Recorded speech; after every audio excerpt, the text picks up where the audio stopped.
Let's talk about the spirit in Islam.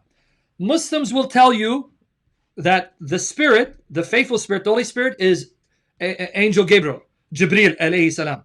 Here's my challenge to you Muslims. Now I want you to listen, Muslims, because now I'm going to invite your participation. Abdurrahman, Abu Bakr, every one of you.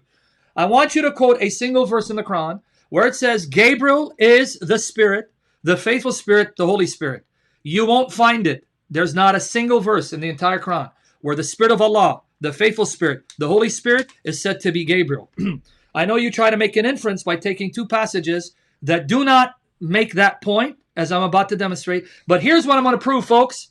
I'm going to use the Quran only to prove the spirit in the Quran is distinct from Allah, subordinate to Allah, a person that can appear in human form as a man, creates and gives life, and has the omni attributes of deity. So let me repeat what I'm going to prove right now.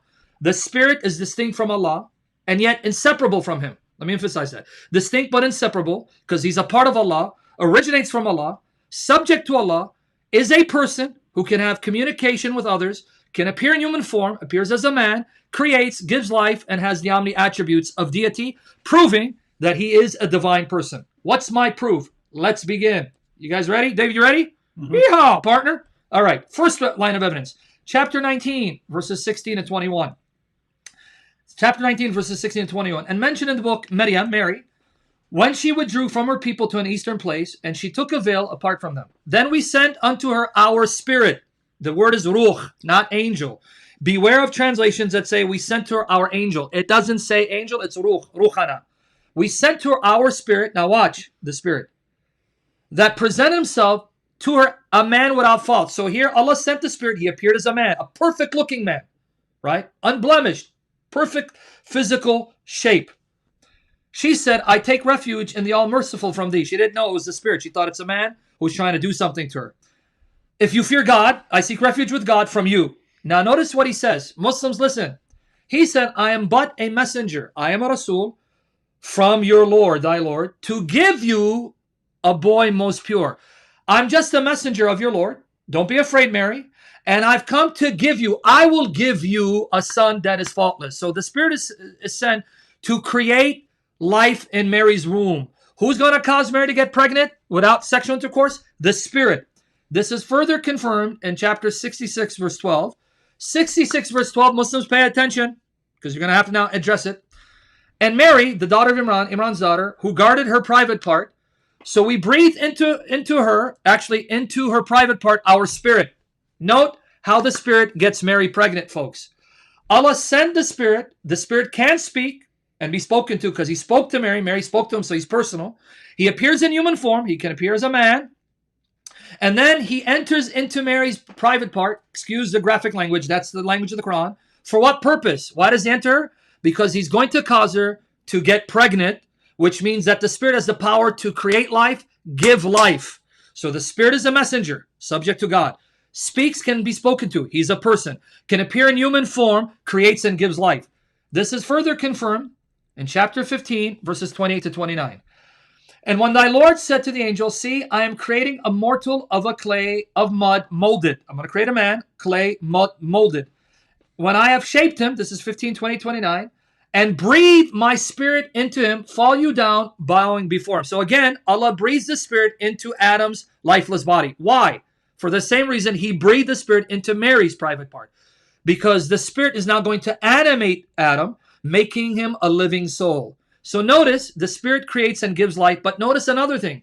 Allah breathed out the spirit. Muslims, pay attention. Allah breathed out the spirit. That means the spirit is not part of creation.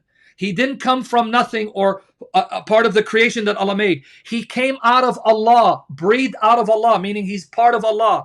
So here the spirit is part of Allah and distinct from Allah, subject to Allah, Allah's messenger, who can appear as a man, who's a person who can speak and be spoken to, creates and gives life. Wow. Now, the icing on the cake.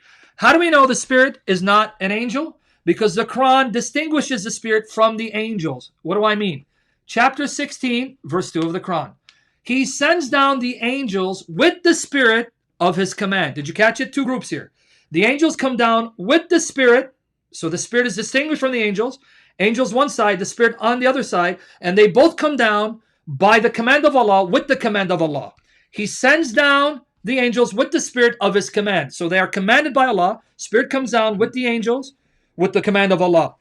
If the spirit is an angel, why is he being distinguished from the angels? Notice the spirit comes down with the angels. They're two separate groups.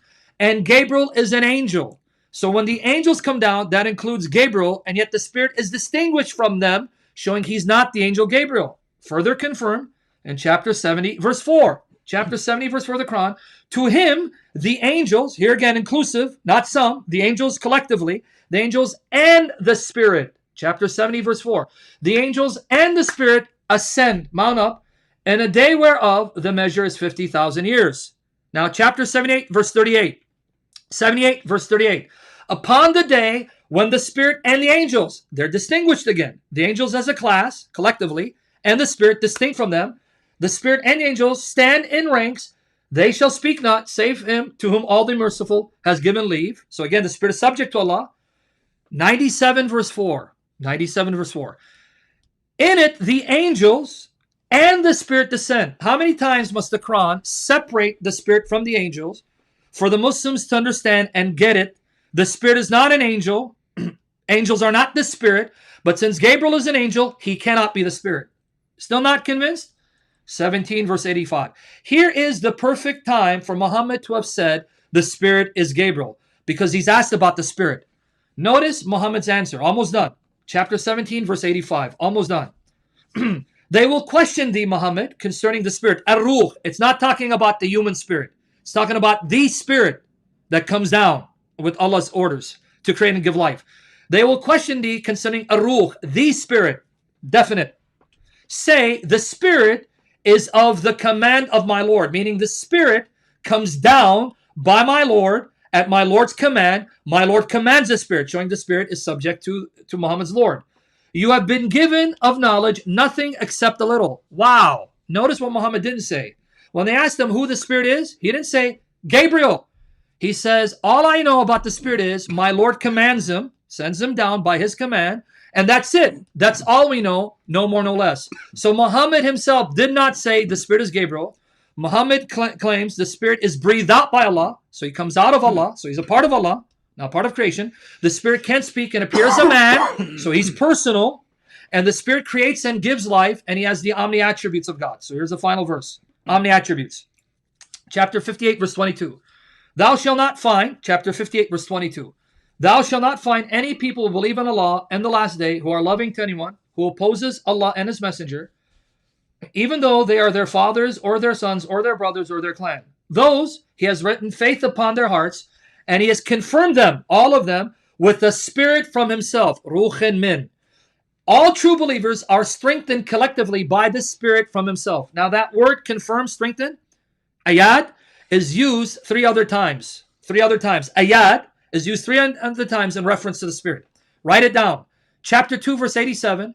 Chapter 2, verse 253. 287. 253. Chapter 2, verse 253. Chapter 5, verse 110. It says Jesus was strengthened. Ayat, same verb, by the Holy Spirit. Identifying this spirit with the Holy Spirit. So the Holy Spirit is the spirit from Allah who strengthens and confirms all believers simultaneously. So powerful. This passage is so powerful that Yusuf Ali in his commentary, and I can read it later, he says that this passage shows this spirit is divine. He's the divine spirit, which we can no more adequately explain as we can the nature of Allah. So even Yusuf Ali says that this passage shows that this spirit is divine, beyond comprehension. Why? Because for the spirit to be able to strengthen all believers at the same time, he must be omnipresent, omniscient. He must know who the believers are, where they are, and omnipotent to strengthen them. So the Spirit of God, omniscient, omnipotent, omnipresent. Spirit of God creates and gives life. The Spirit is distinguished from all angels. Muhammad says, I only know little about his identity. He's breathed out from Allah, so he's part of Allah, and he's a person that can appear as a man, subject to Allah. What else do you need, Muslims?